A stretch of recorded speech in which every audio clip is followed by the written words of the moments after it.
Hand across to you, Mike.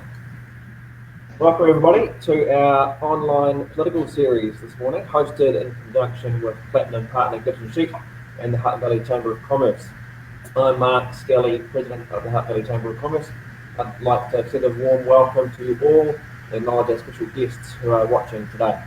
And a very warm welcome to our guest speaker, the Honourable Grant Robertson, Minister of Finance. Our special guests today include Lower Hutt Mayor Campbell Barry, Upper Hutt Mayor Wayne Guppy, the Honourable Chris Hipkins, MP for Rimutaka, MP for Hutt South Chris Bishop, and Labour List MP based in Hutt South Ginny Anderson. We also have one of our chamber partners, we're quite business coaching, which is my business. But the format for this live stream event is quite simple. I'll shortly hand across to Mike Gould from Gibson Sheep to introduce Grant Robertson. The Minister will then speak for approximately 15 to 20 minutes.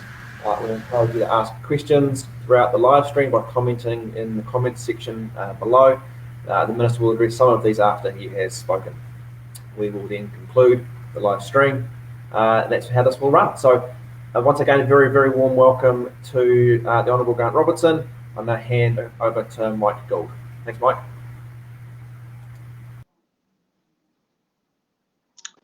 Good morning, everyone.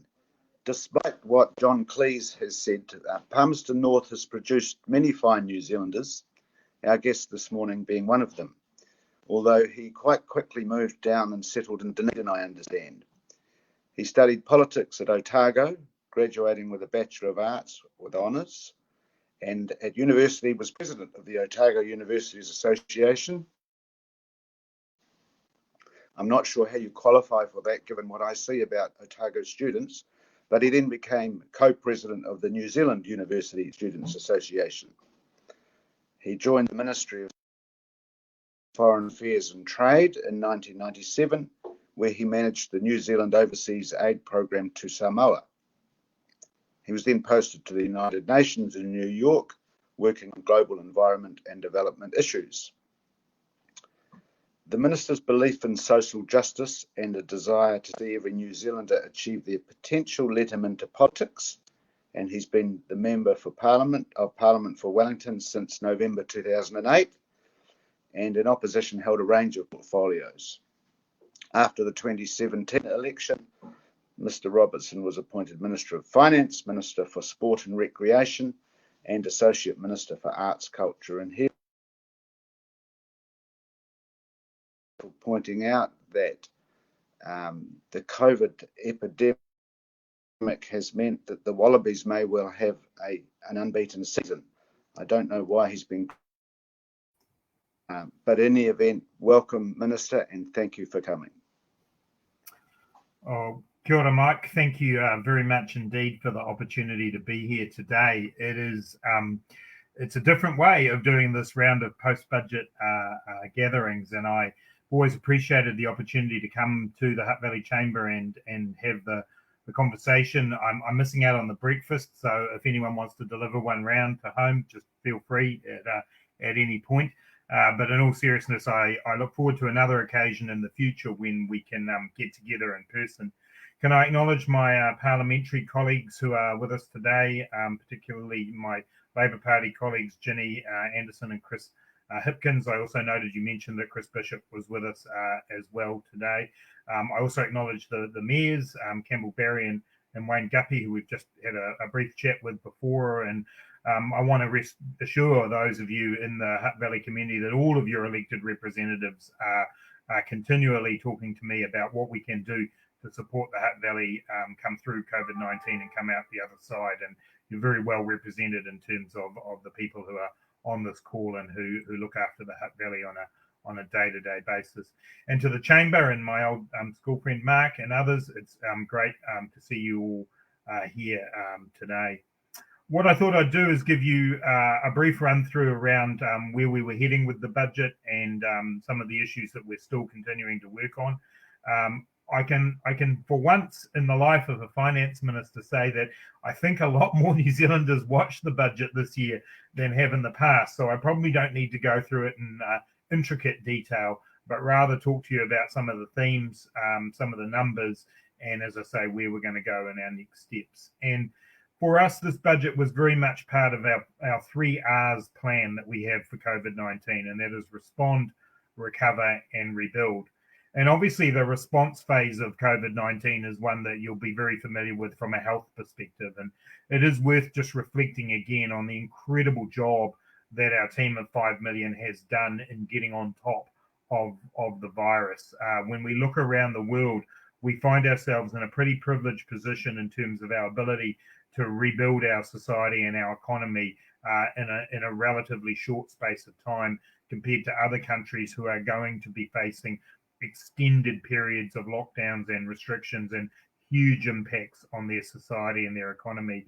And for us, the health response was always the best and first economic response, because we knew that the sooner we got on top of COVID-19, the sooner we could have the economy operating again. So that big effort from the whole country in getting us down to this situation now where we are regularly hearing about 0 case days is hugely significant and something we should all be really proud of.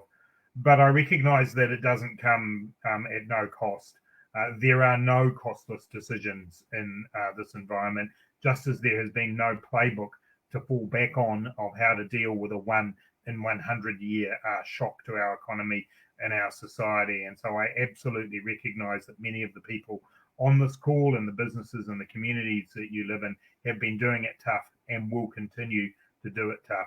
What I can say is we are going to take that health response where we acted decisively and we acted together into our economic response. The team of 5 million is now moving to a new job, which is the recovery and the rebuild of the New Zealand economy. So that response phase obviously continues to involve a big role for our health system, and that's ongoing.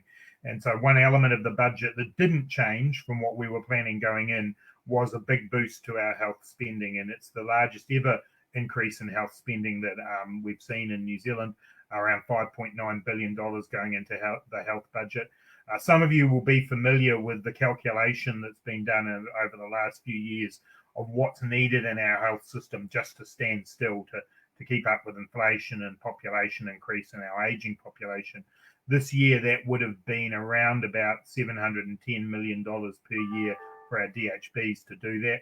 We've put $980 million in this year. So we are trying to get ahead of the game on the health response. In addition to that funding for DHBs, we put additional support in for parts of the health system that have been under real strain during COVID-19. So extra couple of $100 million to redo the surgeries that had to be delayed during COVID-19, and extra money for things like ambulances, aged care, hospices, people who've been really under a lot of pressure during this period of time, either because of extra service requirements or because they can't access the kind of funding that they've been able to in the past. So a big boost for health as part of our core public service package. Another really significant part of the response phase of our plan has been around the wage subsidy scheme. And I know from the survey that the Chamber itself did, I think it was around 68% of your members were able to retain 100% of the staff that you have because of the wage subsidy scheme. That's why we put it in place. It's benefited 1.6 million New Zealanders, and it was a really important part of our response.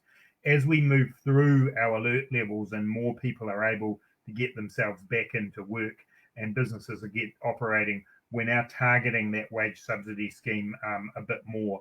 And so that means for this budget, we've announced that once the first phase ends, which for most people will be around the beginning of June, there is now an 8-week extension if your turnover is down by 50% or more. We want to start focusing in on those sectors who really aren't able to trade properly under level 2. So that's retail, hospitality, tourism, etc. As we start to move and transition forward to coming out of those alert levels. And I do note that in that same Chamber survey, around 78% of Hutt businesses were saying that they would be able to operate at level 2. That's relatively consistent with the projections we've had of around, moving up towards 80-90% of that. But obviously we'd like to see that grow. But for those who can't, obviously the wage subsidy scheme extension is now in place to start from June. So that response phase carries on. It doesn't end, but the major focus of the budget has been around the recovery and the rebuild phase. And we have had to move in real time and be agile here. Normally, the budget is locked and loaded from about 6 weeks out from its delivery. In the case of this budget, we were still making final decisions last Monday, just 4 days before the budget was announced. But that was, in my opinion, the right thing to do, and has been the way we've tried to deal with this crisis all the way through, is to be responsive, to work in real time, to respond as we need to, and that helped guide us in the finalisation of the budget package. You'll all be aware now that a big chunk of that is the COVID-19 Response and Recovery Fund. It is a $50 billion fund, and that's an extraordinary sum of money. But this is a 1 in 100 year shock to our economy, and therefore the response needs to be proportionate. There's been a lot of questions, and I think that they're the right questions to ask about whether or not a response of that scale, how is that affordable for New Zealand? Well, my answer to that would be that any other response would be irresponsible and unaffordable in terms of the cost it would have on our society and our economy. When you're responding to a 1 in 100 year shock, your response needs to be proportionate, and I believe that's what we've done here. At the same time, we've been responsible. So we've spent in total over the period of time, not just in the budget, but up to it, around $30 billion of that fund, leaving us with $20 billion to be able to respond as the full impacts of COVID-19 become clear. And I don't think there is any economist or any commentator in the world who can tell you exactly where the story of COVID-19 ends. So having that money available to us across the rest of our 4-year forecast period is really important to us being able to adjust to what we see. When we do look out to the rest of the world, the level of impact, the depth of impact of COVID-19 on our economy as a planet is going to be very significant. You just have to look at the US, where you see unemployment already at levels of up to around 15%. You can look at it right across the board in terms of output. The IMF have forecast a negative 6% growth in the coming year for advanced economies. And they announced that about 3 weeks ago, and now they've said they're going to revise their projections again. So we are going to see a significant contraction well in excess of the global financial crisis in the overall economy. And so New Zealand, as an open exporting nation, is not immune to that, and we are going to have some tough times ahead. But we enter this crisis in one of the strongest positions of any country in the world. Our net debt position of around 19% of GDP going into this put us at one of the lowest in the world. And so therefore, even though the borrowing that will now take place will take us up to around that 50% period over this forecast period, that will still be one of the lowest in the world. You've got to bear in mind that a comparable sized country like Ireland started at around 40% of GDP. They will climb much higher. When it comes to the UK or the US, they started at both at 75 and 90% of GDP for net debt, respectively. So we're in a strong position. This is the rainy day that we have been saving for, and it's time to put the umbrella up to protect our people, our businesses, and that's what we've done. There will come a time as we move through this that we return to what would be a more normal or a more sustainable fiscal position, but we have to use our balance sheet that we have built up to support New Zealanders, and that's the call and the decision that we made in this budget. So the budget itself, in terms of the recovery and rebuild phases of our plan, focuses around jobs, as you've heard. And for us, that means investing in sectors where we know there is both work to be done on our long-term challenges and issues, the rebuild part of our plan, but is also part of our recovery in terms of creating jobs. So that means additional investment in infrastructure. Obviously, we had the New Zealand Upgrade Program we announced at the end of January, a $12 billion infrastructure boost. We're adding to that now with an initial allocation of $3 billion more. And I said on budget day, I expected that to grow. Plenty of projects have been put forward, including in the Hutt. And we're going to take a look at all of those over the coming weeks and get the announcements out about them. Similarly, in the construction area, we've announced an extra 8,000 public housing places.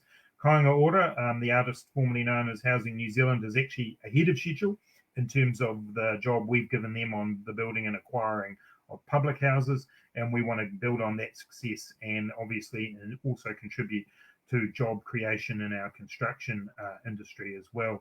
And I think that's a good example in construction, if I just use it in the interest of time, as one example of how we're trying to build both a recovery plan and a long-term rebuild and reset of our economy, is that the construction industry, we're going to invest directly in it as a government, but we're also making changes to our planning laws to enable the infrastructure to happen more easily, with reforms to the RMA to fast track some of the consenting that's required. And we're addressing the long-term skill deficit that sits alongside that. And for me, that's one of the real lessons to draw from previous downturns, the GFC in particular, where we didn't, in my view, invest enough in our skills and our apprenticeships coming out of that. I've got an example in my own family where a member of my family had an apprenticeship just as the global financial crisis hit, and he was one of the first people laid off. And at a personal level, that took a toll on him. But at an economy-wide level, losing those people from the training system, losing those skilled staff, means that when a recovery arrives, we don't have the people we need. We don't want to let that happen again. So hence the big investment that Chris Hipkins is leading for us in trade training and apprenticeships, funding for businesses to keep their apprentices on and stay through their apprenticeship, support for free apprenticeships in critical areas like construction and manufacturing, but also in areas like home care, healthcare, community care, where we know there's a need as well. And that trades training and apprenticeship package is hugely significant to not only the construction industry, but right across the board. So that's just an example of how we've tried to put a package together here that is both about the recovery phase of our plan, but also about the rebuild phase of our plan. Alongside that, we've got some practical initiatives around jobs in our environment, our conservation sector, pest eradication and management, fencing off waterways and so on. Very practical, early skill opportunities for people who lose their jobs and need some support to get back into the workforce. The recovery plan then also goes into sector packages. So you've already heard about the tourism sector package, which is really important to be able to help that industry transition itself from what is a hugely challenging situation to reorientation towards the domestic tourism market. For some businesses, that is going to mean moving into hibernation, using the changes we've made to insolvency law to make that easier for people, but also protecting the assets of our tourism industry. So the 400 million in the budget is the initial contribution to a joint government and industry plan for tourism, and you'll see more of those sorts of plans emerge in different sectors in the economy. In addition to all of that, there's a strong recognition of the toll that this is taking on our broader society and I guess what I'd call our social infrastructure. And so boosts in the budget for our food and schools program to take that out to 200,000 kids from the current 8,000. It's also a job generating opportunity in a lot of communities in New Zealand, around 2,000 jobs expected to be created from that funding boost there.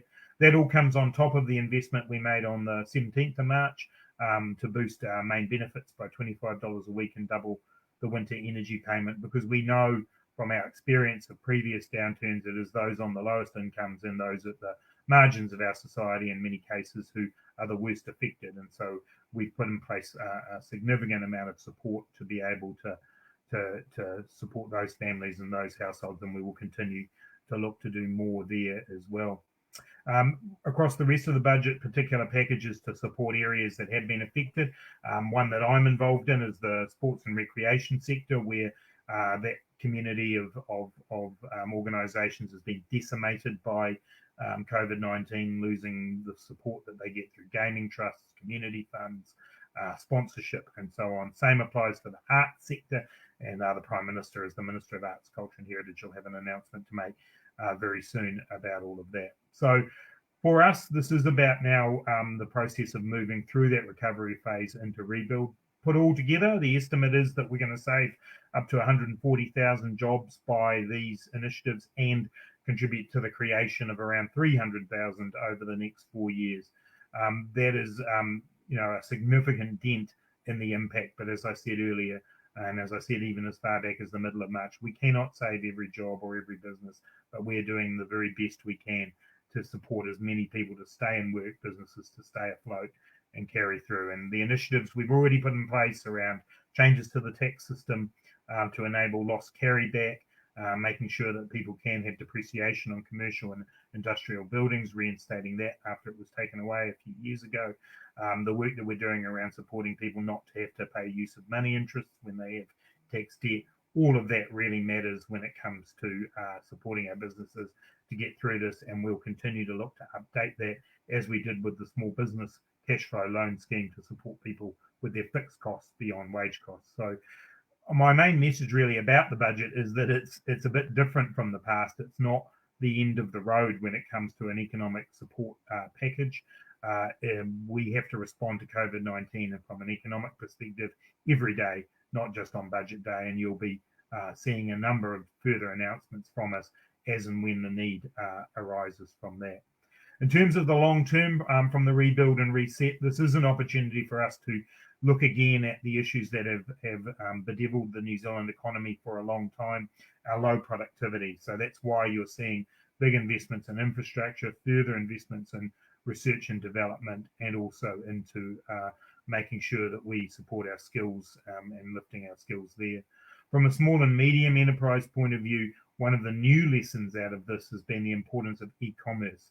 So there's additional funding in the budget to support SMEs to improve their e-commerce offerings.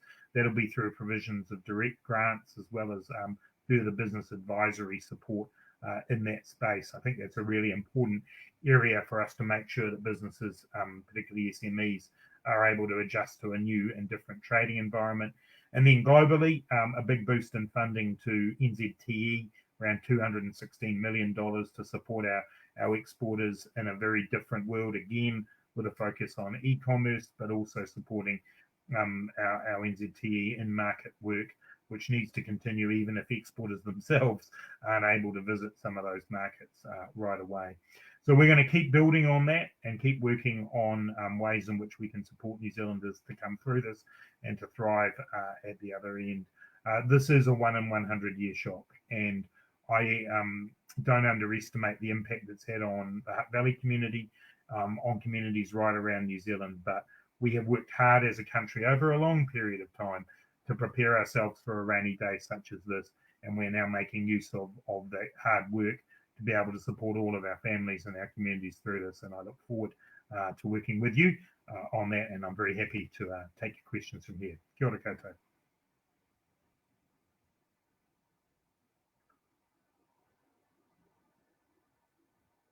So we now got to, as I understand how this is going to work, I'm going to look at the questions that pop up and attempt to answer those as we go. So the question we've got here from Jenny asks around how can developments qualify to bypass local bureaucracy. I'm very conscious of the fact that we've got the Mayor of Hutt City and the Mayor of Upper Hutt on the call, and I don't want to speak on their behalf, but from the point of view of the government, this is the reason why we have sought to put forward amendments to the RMA. They have had their first go reading in Parliament. They've gone off to a select committee, and they are specifically designed to be able to move forward the important infrastructure projects that we have. We recognise that consenting can become a bottleneck. Obviously, local government has over the years been looking to improve what they're doing in terms of their processes, but we know that there's more that we can do at a central government level. So that RMA legislation will be passed very soon through Parliament, and that's our contribution to improving the consenting issues. I'll leave you to take the matters up with Campbell and Wayne in terms of their local government response. Malcolm, my old friend Malcolm Bell. Hello, Malcolm. Nice to see you there. Malcolm wants to know why a continued wage subsidy rather than a business continuity grant.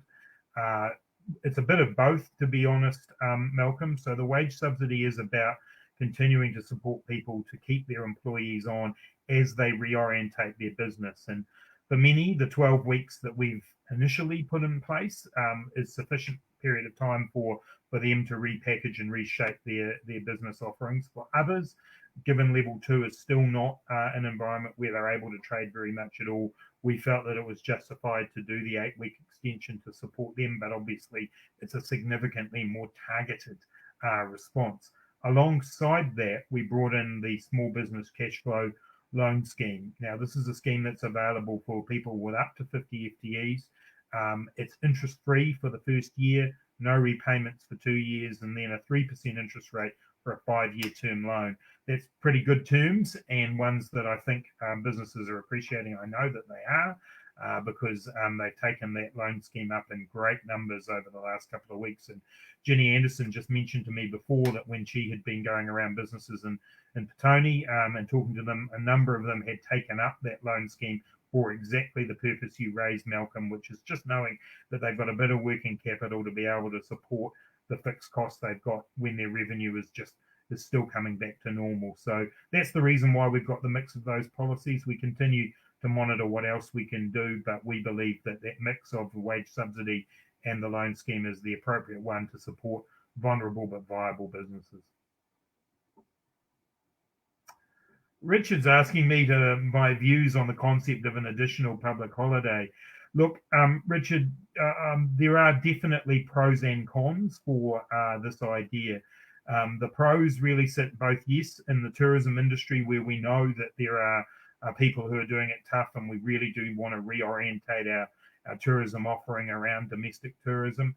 Another pro side is that a lot of New Zealanders, even though we were in lockdown, missed out essentially on Easter and Anzac holidays, and are very keen to be able to, use some time to get away and to get out and recharge themselves. On the downside, we obviously know that for some businesses it will affect people in terms of the way that you manage your payroll and your systems there. The idea has been floated up. It's something that we're thinking about and working on, along with some other alternative ways of working. And the Prime Minister's also raised the idea of whether or not we've learned a bit more about the way we work, and that we might want to support the 4-day week concept that others and businesses like Perpetual Guardian and so on have done, where they've actually seen productivity improvements from moving to something like that. So I think both of these are ideas that are being floated about, and ones that we can continue to talk about, because I do think we need to learn as many lessons as we can from COVID-19 about the way we work and the way that we support people. But you'll hear, Richard, if there are final decisions made on that soon. Brady wants to know, will we support funding for shovel-ready projects in Lower Hutt, including the Regional Aquatic Centre in Nainai? Brady, I'm not in a position today to be able to announce any of the specific projects that have come through that infrastructure reference group. Suffice to say that the Hutt Valley has put its best foot forward once again. You know that from the New Zealand Upgrade Program that we announced in January, there was significant support for projects that impact on the Hutt, including Melling and State Highway 58, and we want to build on the success of that for the region. One thing I would say is that the phrase shovel ready is probably an overused phrase, if I can say that, in the sense that while we're making changes to the RMA and so on, many projects are not quite as ready as people might like to think they are. But look, we're going to go through the nearly 2,000 projects that were put forward under the infrastructure reference group and make decisions about what ones we're going to invest in. We will look to spread the benefit of that around New Zealand, because we recognise the impact of COVID-19 is serious around New Zealand, and we do want projects that genuinely support the local communities that they're in. So I'll take, Brady, your advocacy on board for the Aquatic Centre as we work through those decisions, and we looking to make some announcements about certainly the initial round of projects within weeks.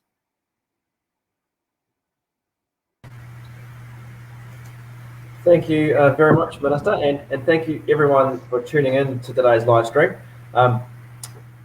And thank you for, again, Minister, taking the time to speak to us today. We really appreciate the tremendous effort you are putting into helping our business community and our country. You mentioned the survey that we completed recently, and one of the survey questions was around what initiatives have had the most impact on helping businesses continue to operate through COVID.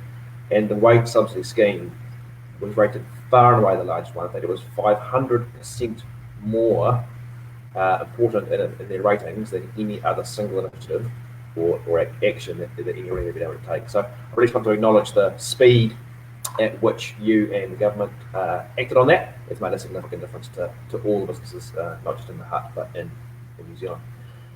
The Hutt Valley Chamber, the Hutt City Council and the Upper Hutt City Council have teamed up to create a business response team to help our wider business community get through these unprecedented times. That team has been operating right throughout this crisis and is continuing to do so. We encourage you to use the resources that we have created and made available. They can be found at hvchamber.co.nz and hutvalleynz.co.nz, or you can go straight to the Hutt Valley Covid19 Business Response page on Facebook. Thanks again, everyone. Thank you very much, Minister. Everyone, please have a very great day and tune in for the next time. Thank you. Thank you, Minister. Thanks very much.